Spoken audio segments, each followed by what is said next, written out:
Hello, my name is Guillaume Noguier. I am the R&D director of Teradia company, and I'm going to present you results about the development of fast and innovative assays for the monitoring of patients treated with infliximab or adalimumab. I have nothing to declare. Infliximab and adalimumab are monoclonal antibodies directed against TNF-alpha. They are used for the treatment of inflammatory diseases as Crohn's disease, ulcerative colitis, but also for rheumatoid arthritis and ankylosing spondylitis, and also psoriasis. The monitoring of patients, quantification of drug, but also quantification of antidrug antibodies is already proposed with ELISA technique. The iTrack10 platform is based on Chemiluminescence technology. It is a fully automated random access platform, and currently several iTracker kits have been developed for the therapeutic drug monitoring. For example, the monitoring of vedolizumab and ustekinumab is already available.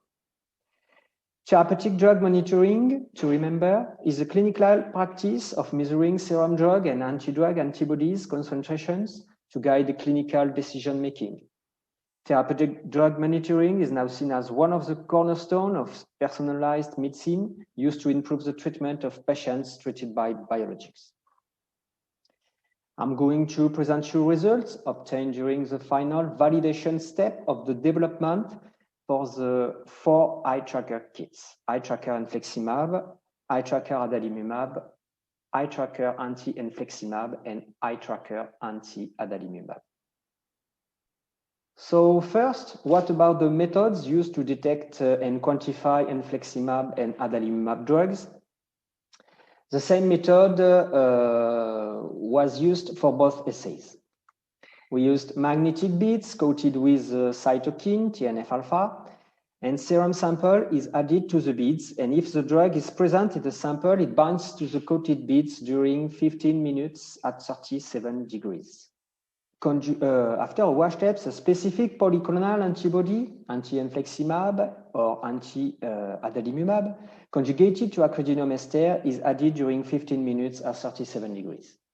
2 trigger solutions are added after wash steps, and the light emission is quantified with a photomultiplicator.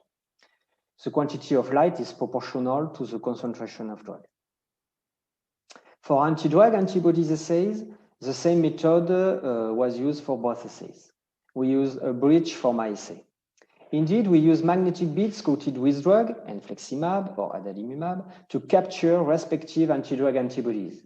And we use respective drug conjugated to acridinium ester for the detection of antidrug antibodies. And as for drug assays, time and temperature of incubation were the same. So what about the performances of the assays?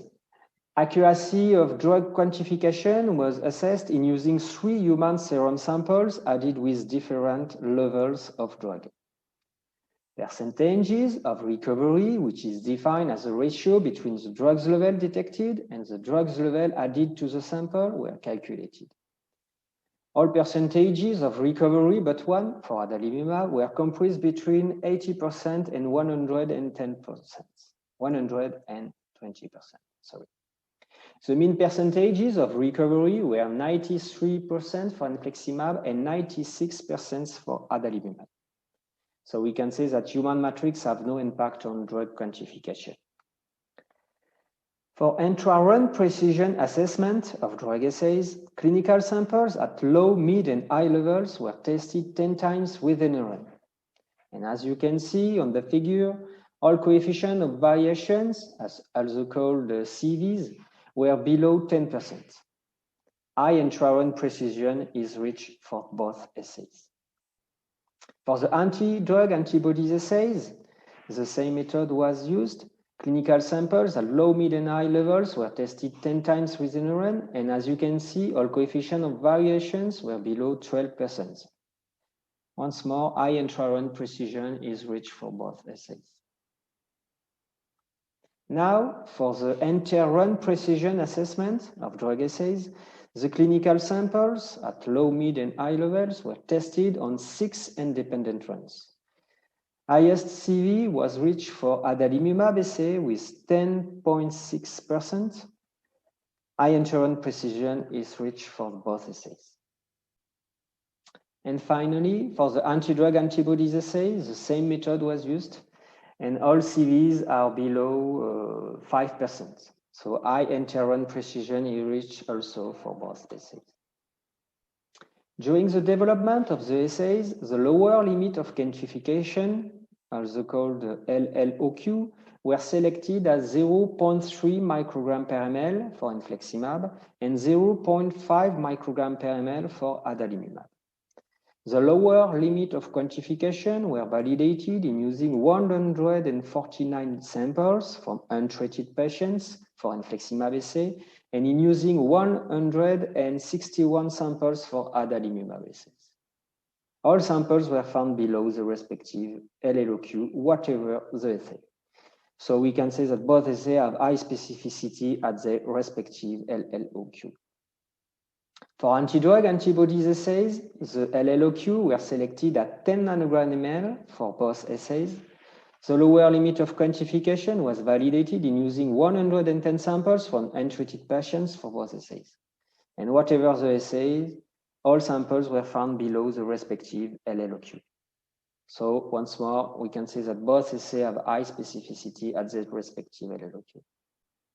Additional tests were performed to assess the specificity of the assays. In the first time, samples with high concentration of potential interfering agents as bilirubin, hemoglobin, rheumatoid factors, but also triglycerides and biotin were spiked with low and high levels of drug. The percentages of bias, which is defined as the difference between the levels of drug with and without the interfering agent, were calculated. The acceptance criteria of 20% of bias were reached for both assays. Quantification of infliximab or adalimumab is not impacted by interfering agents, as you can see. In a second time, same kind of tests were performed with low and high level samples for anti-drug antibodies, and all percentages of bias are below 20%.